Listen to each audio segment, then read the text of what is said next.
बहुत लोग कहते हैं कि मेरे पास हेल्थ इंश्योरेंस है, लेकिन जब डिटेल पूछ लो तो उन्हें या तो याद नहीं रहता या कन्फ्यूजन शुरू हो जाता है। उन्हें ये नहीं पता कि कौन सा इंश्योरेंस होता है, कितना कवर होता है, किसके लिए है, और इसी में कन्फ्यूजन हो जाता है। इस वीडियो में हम समझेंगे कि हेल्थ इंश्योरेंस के टाइप्स क्या हैं और लोग कौन सी कॉमन गलतियां करते हैं। नमस्कार दोस्तों, मैं हूं डॉक्टर नादी गुप्ता, आपका vascular interventional radiologist, sir Gangaram hospital, नई दिल्ली से। पिछली वीडियोस में हमने समझा इंश्योरेंस क्यों ज़रूरी है, इंश्योरेंस होने से क्या फ़ायदा होता है और इंश्योरेंस ना होने पर क्या प्रॉब्लम्स आती हैं। आज का वीडियो आपको सही डिसीजन लेने में मदद करेगा। पहले समझते हैं कि टाइप्स ऑफ हेल्थ इंश्योरेंस। सबसे पहला होता है इंडिविजुअल हेल्थ इंश्योरेंस, मतलब इसमें एक पर्सन के लिए सेपरेट कवर होता है। ये ऑप्शन यूजफुल होता है अगर आप सिंगल हैं और आपके पेरेंट्स के लिए या तो अलग पॉलिसी है, अपने पार्टनर के लिए अलग पॉलिसी हो।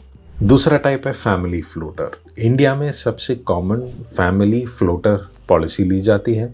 ये एक कंबाइंड कवर होता है जो पूरी फैमिली यूज कर सकती है। यंग फैमिलीज के लिए ये एक कॉस्ट इफेक्टिव ऑप्शन होता है। कुछ पॉलिसीज में शेयर्ड कवर होता है, कुछ में हर फैमिली का मेंबर उतना ही कवर अवेल कर सकता है। तीसरा टाइप है senior citizen health insurance. Parents के लिए यूजुअली अलग प्लान्स होते हैं। जो सीनियर सिटीजन्स हैं बेसिकली उनका प्रीमियम भी ज़्यादा होता है, वेटिंग पीरियड होता है और हो सकता है कि सारी बीमारियां कवर्ड ना हो। इसलिए पेरेंट्स के लिए इंश्योरेंस जितना आप जल्दी ले सकें और कम उम्र में ले सकें उतना बेटर होता है। चौथा है एम्प्लॉयर प्रोवाइडेड या कॉर्पोरेट इंश्योरेंस। ऑफिस के थ्रू मिलने वाला इंश्योरेंस हेल्पफुल होता है, लेकिन अगर आपकी जॉब चेंज हो जाती है या रिटायरमेंट हो जाता है या जॉब लॉस हो जाता है तो आपका कवर खत्म हो जाता है।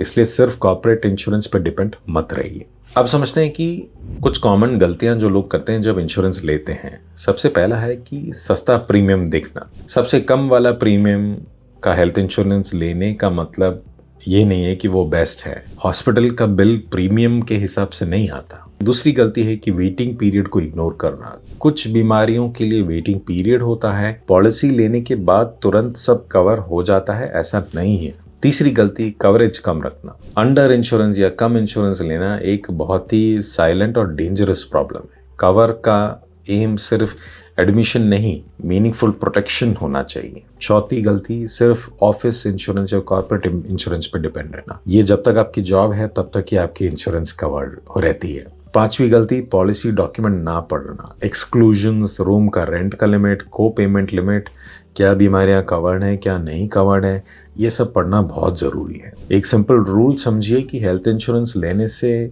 पहले आपको 3 चीज़ें देखनी चाहिए। एक है कवरेज, एक है कंटिन्यूटी और एक है क्लैरिटी। हेल्थ इंश्योरेंस लेना ज़रूरी है, लेकिन सही तरीके से लेना उससे भी ज़्यादा ज़रूरी है। थोड़ा टाइम प्लानिंग में लगाने से फ्यूचर में बहुत स्ट्रेस कम कर देता है। ऑनलाइन आपको सस्ते इंश्योरेंस ज़रूर मिल जाएंगे, लेकिन अगर आप एक पॉलिसी एजेंट के साथ बैठ के पूरी पॉलिसी डिटेल में समझ के लेंगे तो आपको फ्यूचर में बहुत आराम मिलेगा जब भी ऐसी कोई मेडिकल इमरजेंसी आए। तो वीडियो को लाइक करें, चैनल को सब्सक्राइब करें। अगर आपको ये वीडियो पसंद आया तो ज़रूर शेयर करें। अगर आपके कोई सवाल है तो नीचे कमेंट सेक्शन में ज़रूर डालें। Thank you.